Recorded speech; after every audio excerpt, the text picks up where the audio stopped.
The name of the show is Rockmine, so make sure you check it out, watch and learn, and subscribe if you like it. We're going to go through two big tubs of records that my niece picked up at an estate sale in Ypsilanti, Michigan. Yes, that home of James Osterberg. Look that one up to find out who came from Ypsilanti. Right outside of Ann Arbor, home of Eastern Michigan University. So I'm really looking forward to see what's in these tubs, and we're going to unbox them and break them down and see what we got in this week's Rockmine. Hey, this is Detroit Bob, and I'm back here in Michigan, my favorite town, Traverse City, and I got a line on some records, so we're going to definitely check it out. All right, somewhere on this lake is my niece, and somewhere is a big box or two of 45s that she picked up for me. So let's make sure I find her and get them. That's the goal. Rockmine, stay tuned. Detroit Bob here. I told you I had a lead on some records, and here they are. They're arriving as we speak, all the way from the Upper Peninsula of Michigan by way of Detroit. Colleen and Isaac are delivering. Holy cow, is that a stash or what? Cal, how many records do you think this is? Wow. Holy cow, set them down right there. Wow, so tell me the story. How did you find them? I was taking my daughter to violin lessons in Ypsilanti, the home of Iggy Pop, by the way. And there was a estate sale, and I like old stuff, so I stopped and took a look, and this is what I found. Oh my God. So I'm just gonna say we got anywhere from 300 to 400 there. Look at that. So I'm gonna go through them one by one, and I'll categorize them, and then I'll sum them up, and I'll do a whole episode on them. Cool. Thank you very much, Cal. Cheers. All right, cool. This is Detroit Bob. We're gonna go through these one by one. It looks like they've got a lot of good old stuff. I can just tell from the age of these labels. Oh yeah, we're probably gonna have a good rock and roll, some soul, hopefully some, maybe a little blues and jazz. Ohio Express, that's got some good funk tones.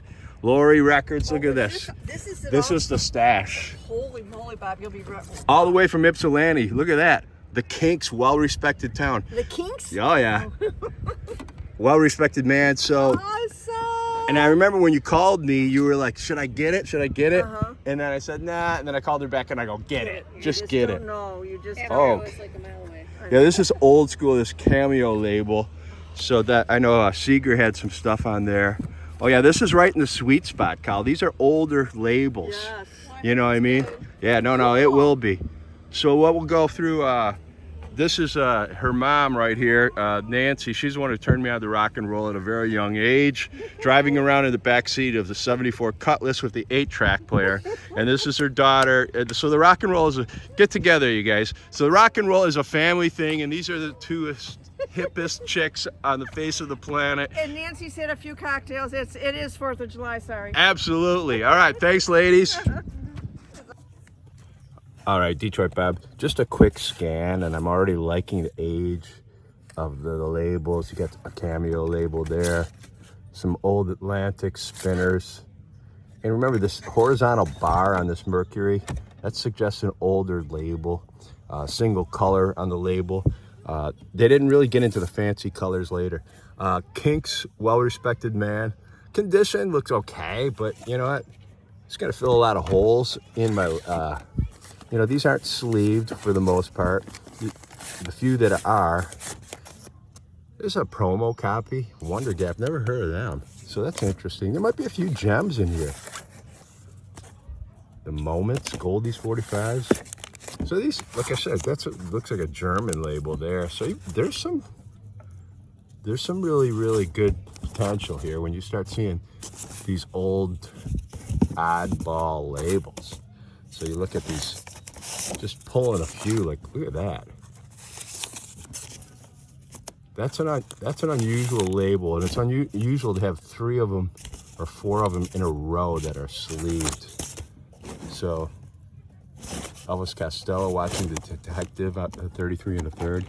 Oh yeah, this is gonna be good. Got some Motown right there, so that's good. I'll be there. Jacksons are everywhere. Michael Jackson, Could be the #1 entertainer of all time. All right, couple good jazz. I've never seen this before. If seal is broken, record not for regular sale price, it's at 77 cents. What I like, there's 2 of them in a row. Diodato, I've heard of, but the seal's not been broken. So that tells me they're just basically mint. Soul Man, Perception. That's interesting too. All right, just going from memory here, but Frank Ifield, VJ477. This is the classic label I'm looking for. Beatles VJ498. But man, I'm getting close. I got 2 of those. They're pretty clean. I would give them a very good. Where's your life preserver?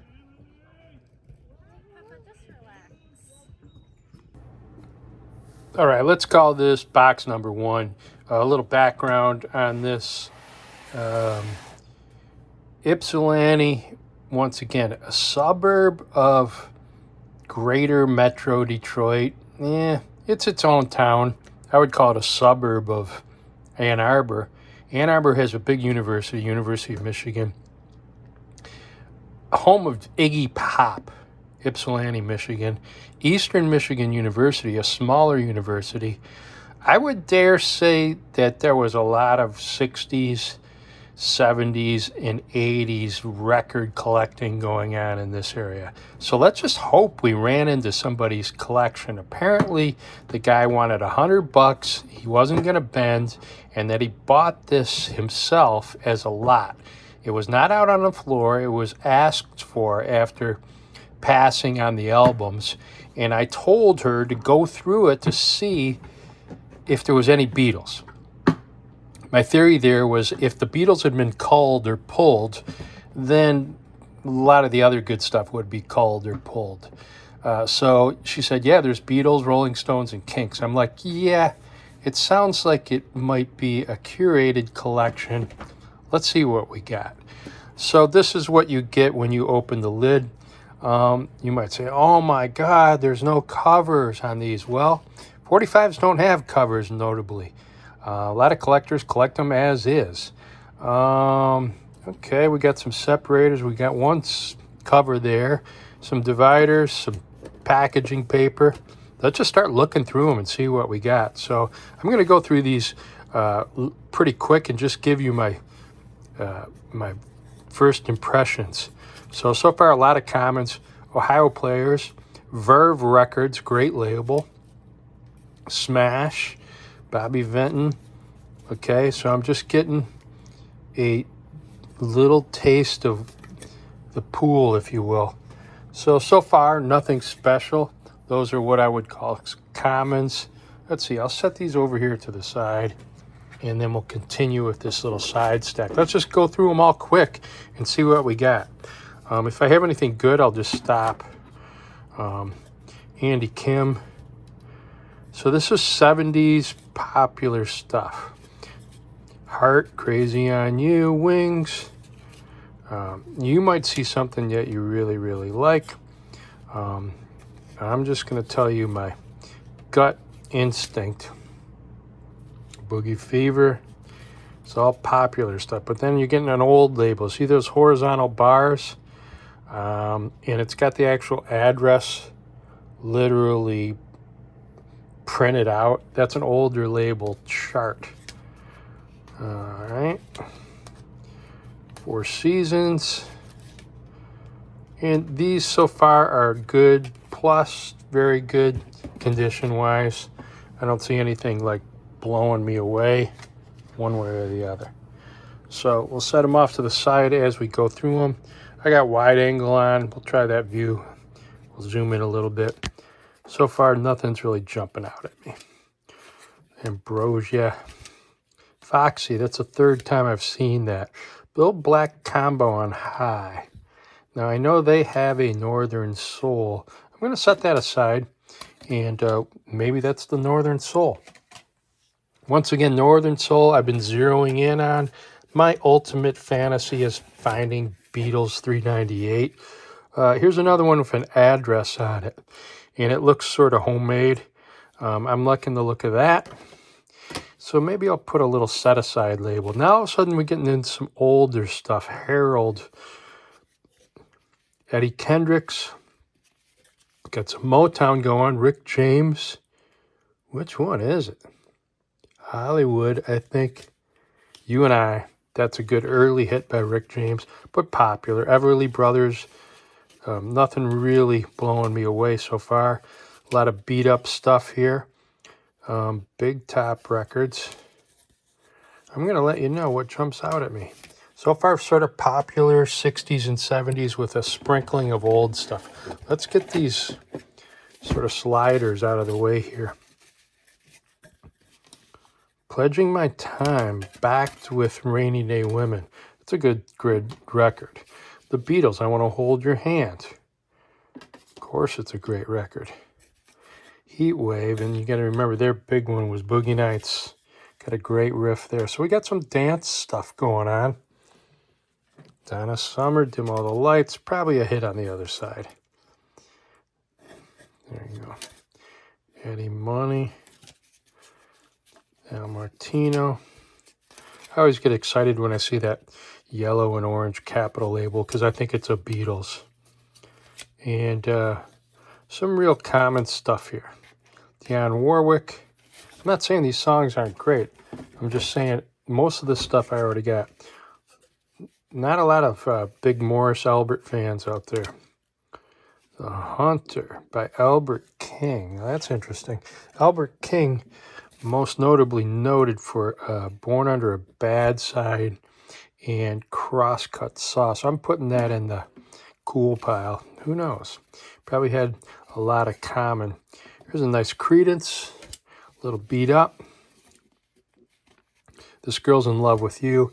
As you know, or may not know, Dionne Warwick did a lot of Burt Bacharach songs.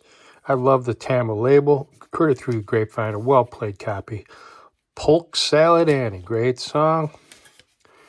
And I'm going to go through these Los Bravos. You should know Black is Black because that was their big breakthrough hit, Ode to Billy Joel by Bobby Gentry. That's a pretty good copy, very good. Jackie Moore on Atlantic. Atlantic seemed to have a lot of the East Coast R&B.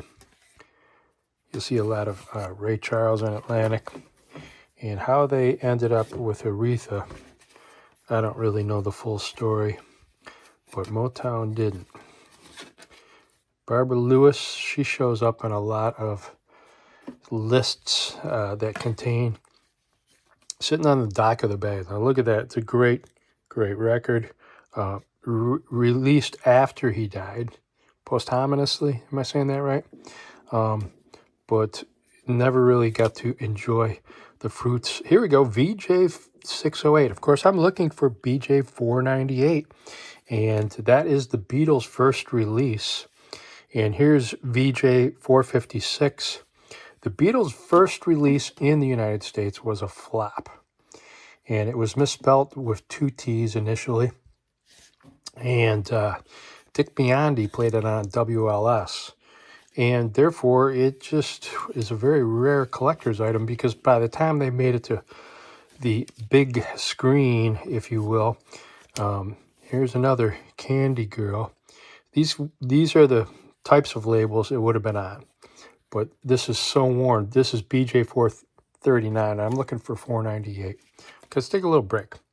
All right, I just had to clear my throat. Detroit Bob, the name of the show is Rockmine. Now, when I say older looking label, discount disc with the horizontal bars, all one color, and it actually has an address on it. There's another guy out there. I love when they have a sticker. This guy lived on Buer Street in Detroit, Michigan. So maybe this is someone's collection that I got here. So that's going to be in the cool pile. I'm already sort of sorting out what I think. Ohio Players, Manfred Mann, Do a Ditty. Everybody knows the song. Nice. I'm going to give it a good plus. Ramblin' Gamblin' Man, Tales of Lucy Blue. And I'm really starting to believe that this was a local Detroit collector. Booker T. Green Onions on the Stax label. Everybody knows that song because it was in about a dozen popular movies and got played on the radio. Probably the best instrumental from the 60s, arguably. All right, let's keep going. So I'll bring these labels up close so you can see them. Nick Lowe, Cruel to Be Kind, a great 70s hit. Bongo Party. I'm not seeing anything really audaciously wow. Terry Stafford, I believe she sang with Frank Sinatra. That's an older label. Single color, as far as the label, with one color ink and the horizontal bars. Ain't That Peculiar? Well-loved version. And these records were played as they were meant to be. And a lot of them will play very well in the condition that you're seeing. I didn't expect to run into any mint. Ramsey Lewis Trio. The In Crowd. That was the big, big hit. Another great instrumental. I believe it was recorded live. So B.J. Thomas, Hooked on a Feeling. Cool in the Gang. I like Cool. There you go. Aretha. You can't get enough of her.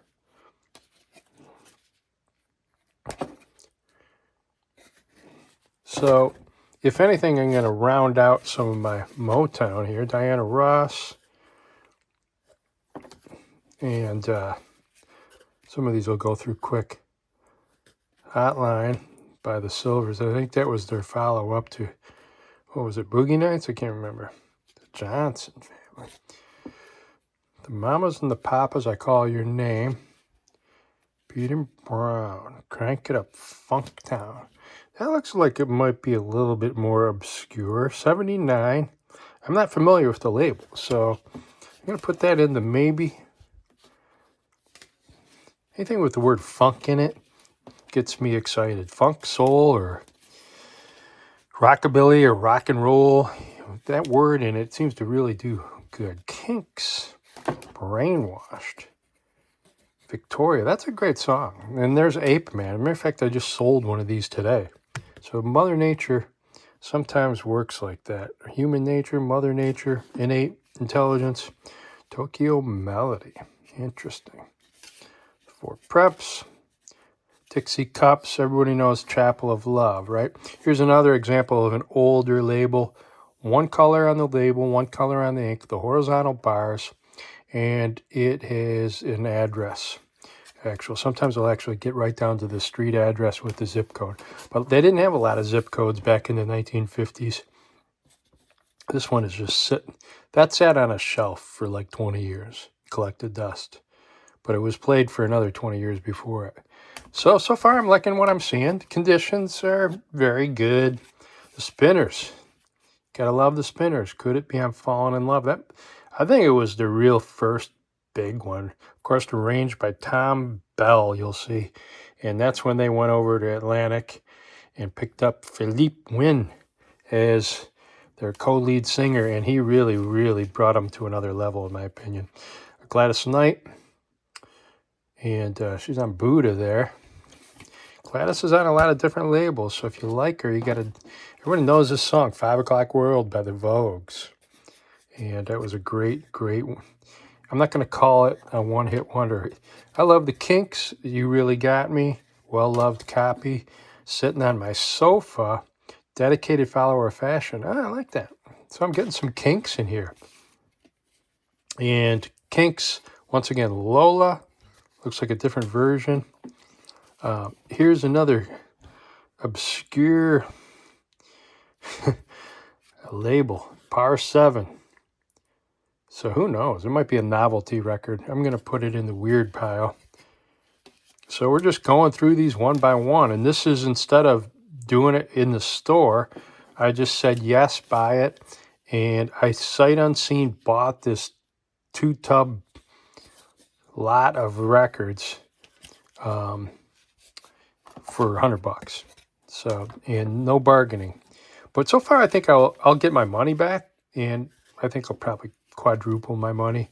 If not, I could go up to 10 times in terms of real value, median value.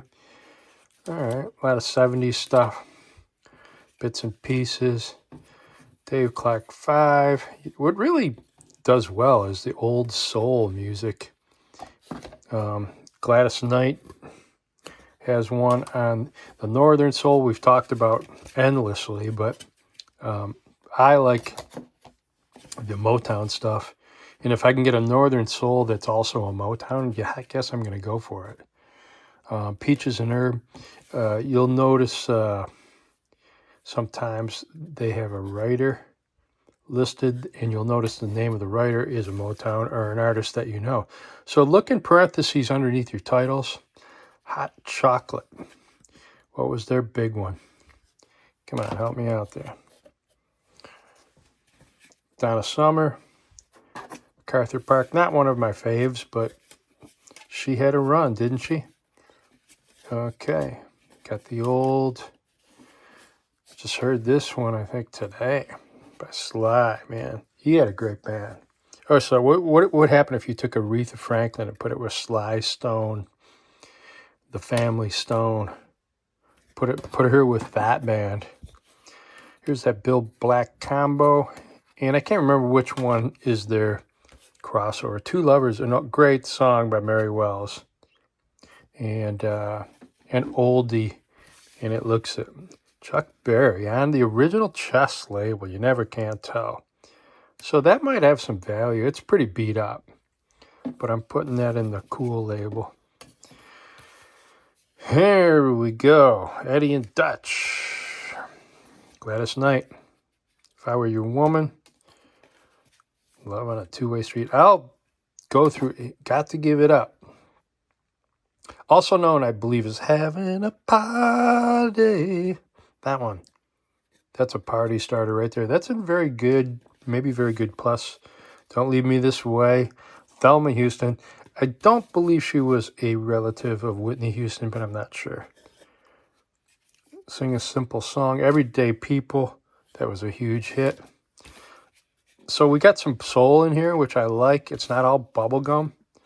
You know, soul, in my opinion, is the ground or the base of rock and roll.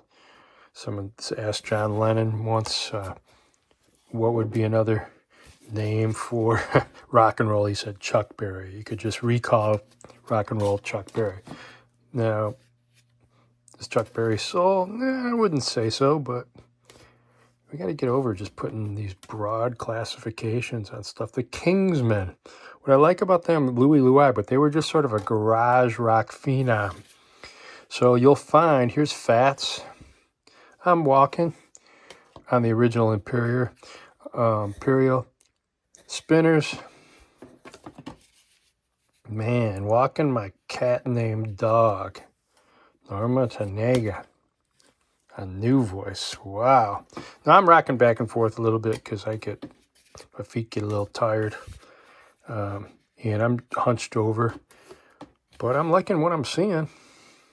Hopefully the lighting is good and you guys can see these. I got it on a wide angle view. You can probably see my It Takes Two, Marvin Gaye and Kim Weston. Now I've seen Kim Weston and Marvin Gaye. I've seen him listed in reverse on a different track. So that's interesting too. All right, we're almost through tub number one. This record, I would call that a pretty bad rub. I don't know what's wrong with that. It's scratched. So it sat on something that was abrasive. Tom Petty, Here Comes My Girl. That's a pretty good record. I don't think I have that one.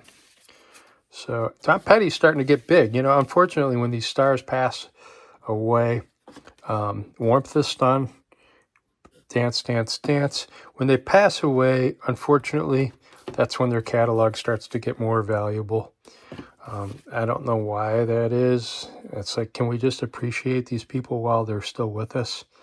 Michael Jackson, Hot Fun in the Summertime. I'll tell you what, it sounds good when you hear Sly Stone. Vincent was the follow-up to American Pie. I haven't seen any like Who or anything like that. Lovin' Spoonful. I always like this Kama Sutra label. It's like they were into sort of yoga early. All right, we're getting there. Let's take a little break. All right, we're 2/3 of the way through the box. And the name of the show is Rockmine. If you like this kind of stuff, you might be on the couch, you might be falling asleep, you might be saying, wow, I can't wait to see the next gem Detroit Bob's going to unearth. It doesn't matter. This show works on many different levels. And I'll tell you what, I used to watch records shows, and I got the idea from a metal detecting show. It's like, wow, if I can watch these for hours and watch these guys look for stuff, can you imagine if you're looking for records?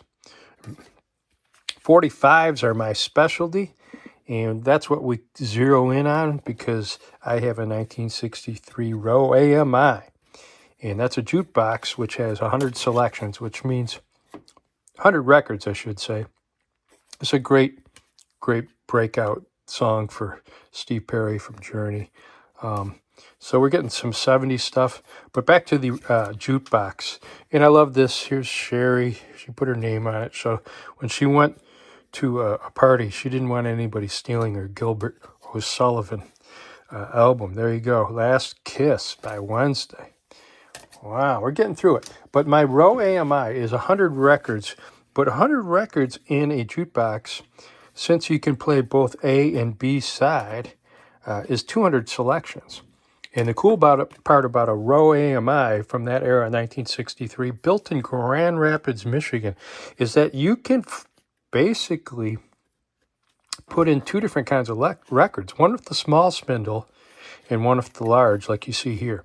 And the small spindles at that time were exclusively, Boston, don't look back, they were exclusively designed for 33 and a third playing 7-inch records. And you probably didn't even know, maybe you did, that those exist. But sure enough, those records held more data, more space, and you could get 5, 6, and sometimes up to 10 songs on a 33 and a third 7-inch. And they really thought it was going to catch on. So the jukebox is smart enough to figure out what size that spindle is. And if it's a small spindle, the small spindle pops up and it plays it at that speed. So I have some of those, and one of these days we'll go and do a whole show on that. But we'll definitely talk about the different mechanics. And Sky High, that was a big hit. Hall & Oates.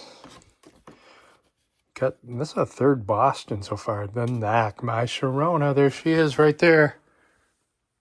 That would have come in that picture sleeve. And Bob Welsh, Precious Love. Hello, I Love You by the Doors. But boy, these old Doors records just got played. But I love that. I just love the fact that it's got a nice patina on it. It's not going to sell, probably. And if it does, this is a great song, California Man, covered by Cheap Trick later. Originally, you might recognize Jeff Lynne right there. They wrote it because their band was called The Move, pre-ELO, The Move. And you recognize Do Ya right there. So Do Ya came out later in, what album was that? ELO, the one with Telephone Line. Do Ya was a huge hit. So that's a great twofer. It's beat up to hell. It's good plus maybe. But it'll play nice. Don't be afraid to play these things. These things, in this condition, they play well. Believe it or not. You could play that. I mean, it's probably fair condition-wise, if that. So nothing wow, like blowing me away, but I'm pleasantly surprised. Time in a bottle. We're getting there. We're getting through box number 1. And George Harrison, Blow Away. It came out when I was in high school. Lion Eyes by the Eagles. Wow. Eagles didn't always give you a good twofer. Ambrosia. How Much I Feel. One of their big ones. I think they had a couple more. Bee Gees. Alice Cooper, Go to Hell. Great album. Great record. I Never Cry. I've seen that combined with a couple of different B-sides. So one of the greatest things about collecting 45s is all the variations. You'll see, okay, here's ELO, so you could see a different font just based on where it was pressed. And all the information here in this dead wax is crucial. So you see all these little scratchings in right there. No, those are numbers, and that can help you determine which pressing pad. Who are you? We talked about the who. There they are.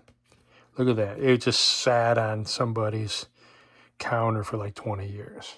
So it's in rough shape, but I'm still going to put it in my interesting pile. Yeah, Surfer Girl by the Beach Boys. Classic Beach Boys label, capital label, and they always gave you a twofer.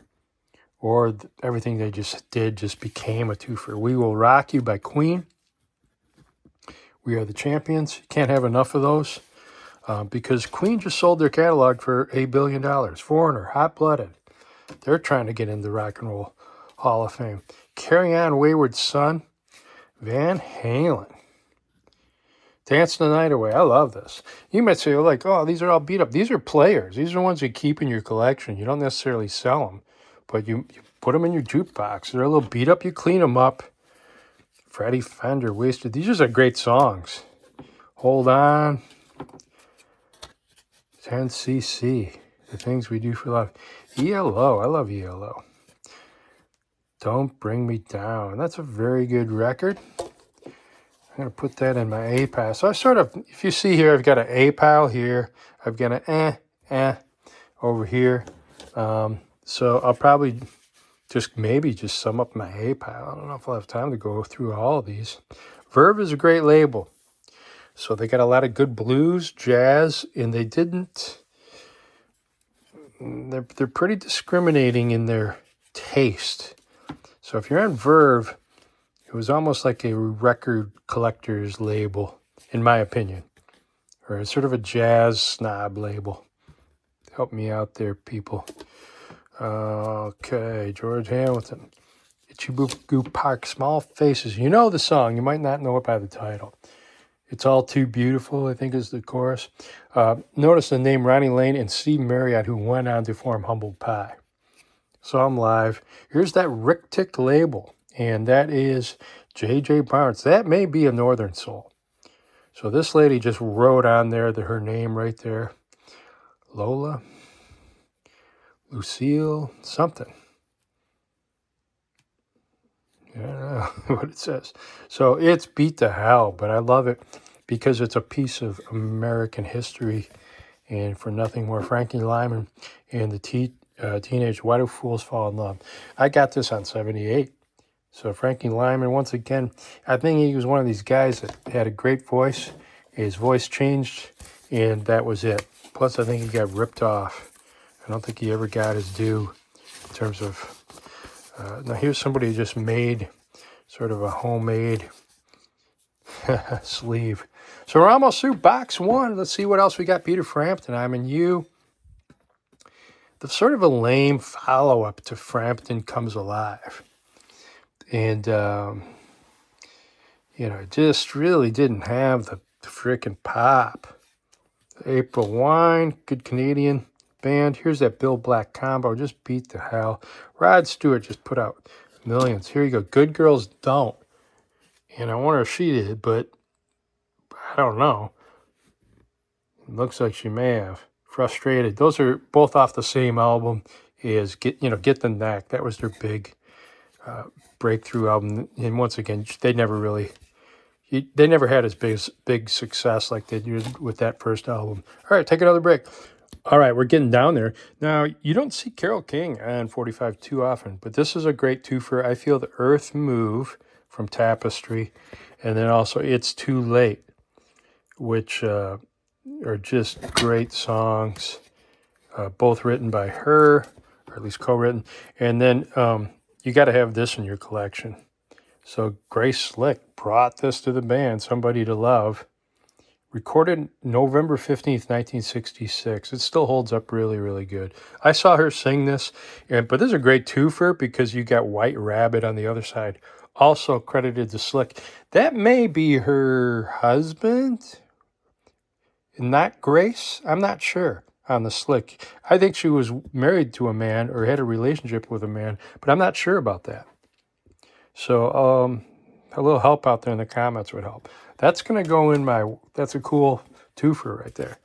All right, we're almost through with the first box. The name of the band is Rockmine. The name of the channel is Rockmine. The name of the basement was Rockmine. Don't Look Back. It's about the fourth Boston. Go through these. Crying by Roy Orbison. Back to Candyman. That's a good twofer. A little beat up.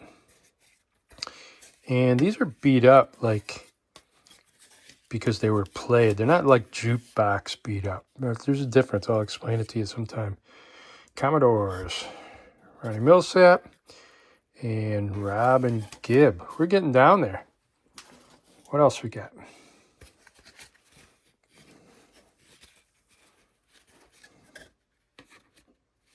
I always hate that RCA label. It's just so blah. That bright orange label. Ringo. Devil Woman.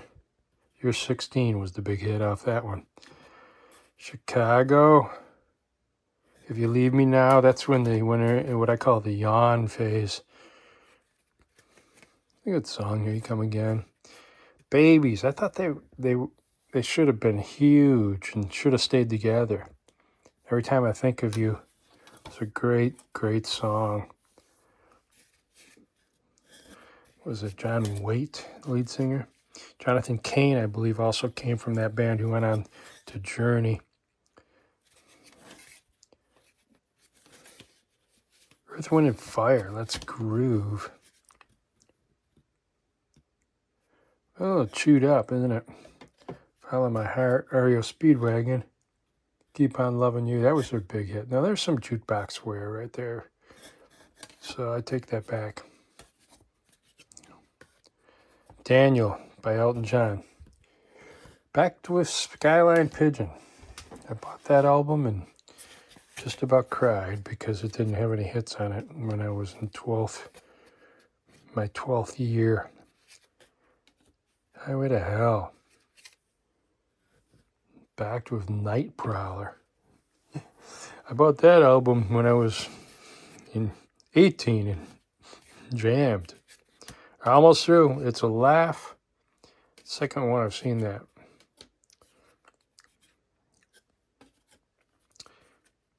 Cars. Don't You Stop. Boy, these are really beat up.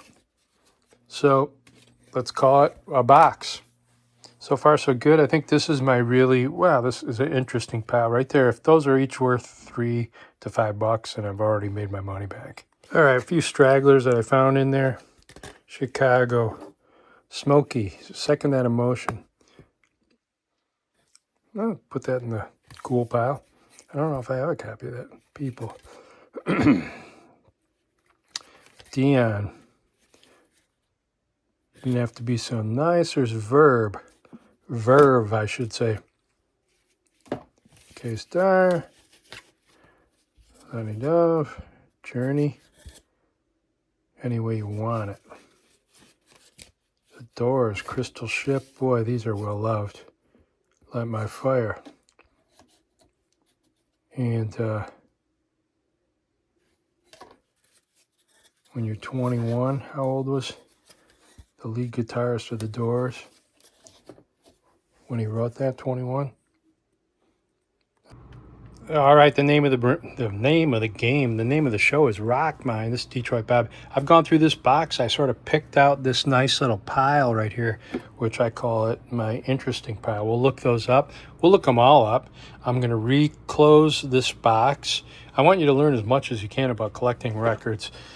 And I think 45s are just a natural start-off point. So let's go through box number 2. All right, I'm locked in. I got some oldies playing. I got a stack. I would call these a cherry-picked premium out of the big black tub, the blue tub. So I'm going to enter them, and I'm going to see what gem I get out of this. There's no way I can enter all this stuff and get it in there in time for my deadline tonight. But if I have to come back and find a better gem of the week down the road, I will. But for right now, I'm going to find it in here. So bear with me. All right, here it is, our gem of the week.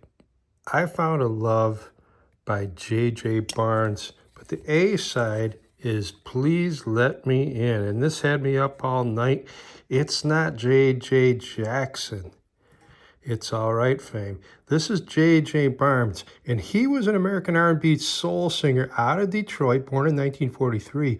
The name is James J. Barnes. His biggest hit was Baby Please Come Home. And he was friends or bandmates with Edwin Starr of Motown fame and a band called The Holidays. And the UK became his home in the 1970s. And he moved out there and sort of got picked up in really the Northern Soul groups, areas, collectors, dancers, really sort of adopted him out there. Please Let Me In is a Rick-Tick. You got that label that really seems to be popular with the Northern Soul gang. And eventually Rick-Tick in 1968 got bought out along with its sister label by I think Barry Gordy paid $1 million for him. But this is Rick-Tick 106. You can barely see it right there, the 106, but it's in there. This condition has been bothering me, and I'll talk about that in a second. But Please Let Me In, backed with, like I said, I Found a Love right there. And it's vinyl, styrene, which is that sort of cheaper version of vinyl, which might lend to this condition. I would say at best this is fair, maybe good. It's a single, mono, so it's not stereo yet. Terre Haute pressing. God, I'd love to go down and see if there's anything left. Terre Haute's in Indiana, and that's where I'm at right now. In 1965, this came out. And there's writing on the label and writing also in the dead wax. So this person, I think it's Louise F. MC R.E.D. or something. I don't know what the name is. McCready. That someone wanted to get this record back and they just wrote on it. The genre is funk / soul, pop. The style is rhythm and blues, soul.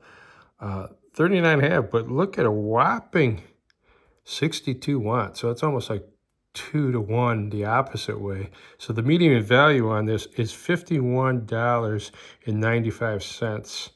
The high value is, if you get this in great condition, you can even probably very good plus, it's $97.40.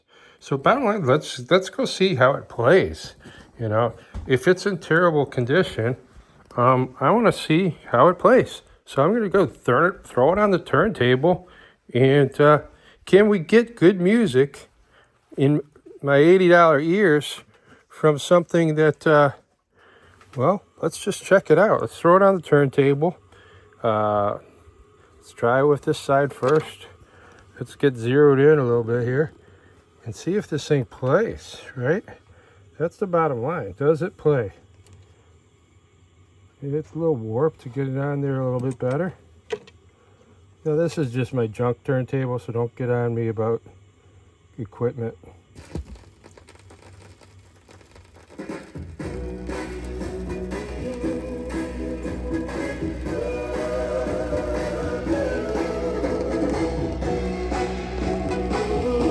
It's not skipping.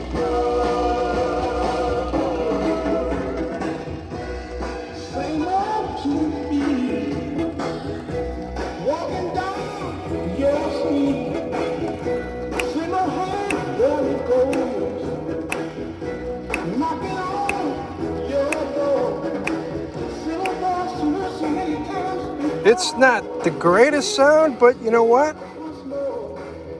The fidelity on these recordings isn't always the best from 1965.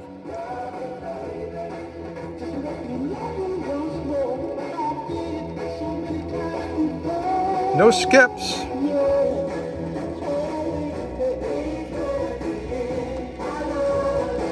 So there you go. That's a fair record. So I'm upgrading it to a good. If it gets through the whole record without skipping, I'm going to rate it as a good. So it's still in my book a placeholder, but for $15 value, I would say, probably at this condition, It's a piece of history. And I've been told you can't find these in the wild anymore. Well, I found one, and I found a Rick Tick, and I've got about 4 or 5 of these now. Some by Edwin Starr. This is my first J.J. Barnes, but I'm definitely going to keep looking, and maybe I got another one in the second box. Who knows? But look at that. This is what it's all about. When you bring a record into your inner sanctum and throw it on the turntable, does it play and does it make sound? We're not going to set these things up on a shelf and worship them. We're going to play them. And that's what these kids did. That was the great thing about 45s. They could be scratched to hell and still play music. The louder you turn this up, the better it's going to sound. So that's the bottom line. About 2.5 minutes of pure, fun, joyful dancing music. Just doesn't get any better than that. And writing, no writing, scratches, scuffs. This thing's probably been played 1,000 times. And I'm loving it. There's a nice little fade out there. It'll go through the dead wax, through the writing, and it's over. There you go. All right, it's been an episode of Rockmine. Please subscribe. We'll see you next week.